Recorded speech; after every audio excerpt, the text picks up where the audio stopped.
8 अगस्त 2024 नरेंद्र मोदी जी के हुकूमत के इतिहास में ये पहली तारीख थी जब बीजेपी के किसी एक बिल को मंजूरी ना मिल सकी और इस बिल को जॉइंट पार्लियामेंट कमेटी के पास भेजना पड़ा।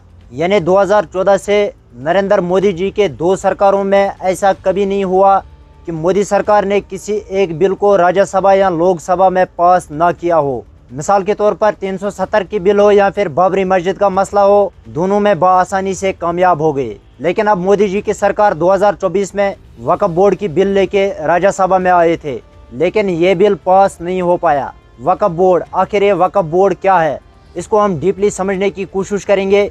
एंड ये वक्फ क्या है, इसका कंसेप्ट आखिर कहाँ से आया है। अगर वक्फ के कंसेप्ट के बारे में बात करें तो ये एक इस्लामिक कंसेप्ट है और हमारे पैगंबर हज़रत मोहम्मद मुस्तफ़ा सल्लल्लाहु अलैहि वसल्लम के ज़माने से ही ये चलता आ रहा है। इस वक्फ को तो हम वीडियो के अगले हिस्से में समझ ही लेंगे, बट जो ये वक्फ बोर्ड है, अगर देखा जाए तो ये वक्फ बोर्ड इंडिया में जायदाद यानी प्रॉपर्टी के हिसाब से तीसरे नंबर पर आता है। पहले नंबर पर इंडियन रेलवे आता है, दूसरे नंबर पर आर्मड फोर्सेस की प्रॉपर्टी आती है और इन 2 के बाद अगर इंडिया में किसी के पास सबसे ज़्यादा जायदाद है तो वो वक्फ बोर्ड के पास है। पूरे इंडिया में वक्फ बोर्ड के पास इतनी प्रॉपर्टी है कि दिल्ली जैसे 3 शहर आबाद हो सकते हैं। एंड जो वक्फ बोर्ड के पास प्रॉपर्टी है, ये प्रॉपर्टी किसी तरह से इलीगल प्रॉपर्टी नहीं है। इस वक्फ बोर्ड को हम थोड़ा खोल के समझते हैं, आखिर ये वक्फ बोर्ड है क्या, इसके पास इतनी सारी ज़मीनें आई कहाँ से और आज़ादी के बाद से इन ज़मीनों की देखभाल कौन करता है, इन ज़मीनों से होने वाली आमदनी को कहाँ पर खर्च किया जा रहा है। अब सरकार इस वक्फ बोर्ड में आखिर क्या बदलाव चाहते हैं कि देश में हंगामा खड़ा हो गया है। वक्फ का क्या मतलब होता है?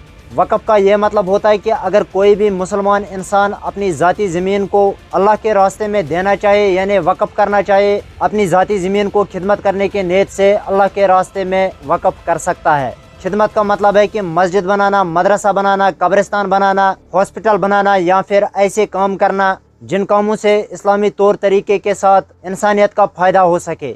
ये हम आपको बता चुके हैं कि वक्फ का कंसेप्ट हमारे नबी हज़रत मोहम्मद मुस्तफ़ा सल्लल्लाहु अलैहि वसल्लम के दौर से ही चलता आ रहा है। लेकिन एक बार खलीफा उमर रज़ी अल्लाह ताला अन्हु ने अपने खिलाफत में खैबर के इलाके के एक ज़मीन के टुकड़े को अपने कब्ज़े में ले लिया और बाद में फिर उस ज़मीन को इस्लाम के तौर व तरीके के हिसाब से वक्फ कर दिया गया। वक्फ की हुई ज़मीन के आमदनी को गरीबों, मोहताजों, मिस्किनों पर खर्च किया गया। रही बात इंडिया में वक्फ का कंसेप्ट कैसे आया, इंडिया में वक्फ कंसेप्ट दिल्ली सुल्तानत से माना जाता है। दिल्ली सुल्तानत में सन 1173 के आसपास सुल्तान मोहिउद्दीन के दौर से शुरू हुआ था। हालांकि फिर अंग्रेज़ों ने इस वक्फ बोर्ड के कंसेप्ट को एक बार खारिज भी किया था, लेकिन फिर 1947 के आज़ादी के बाद 1954 में वक्फ के कंसेप्ट के लिए फिर से कानून बनाया गया। फिर 2013 में फिर से वक्फ बोर्ड के कानून में कुछ बदलाव लाए गए, लेकिन अब 2024 में फिर से नरेंद्र मोदी जी की सरकार इन कानूनों में बदलाव चाहते हैं। क्या बदलाव लाना चाहते हैं, कुछ बदलाव आपके साथ हम शेयर करते हैं। मोदी जी के सरकार के बिल में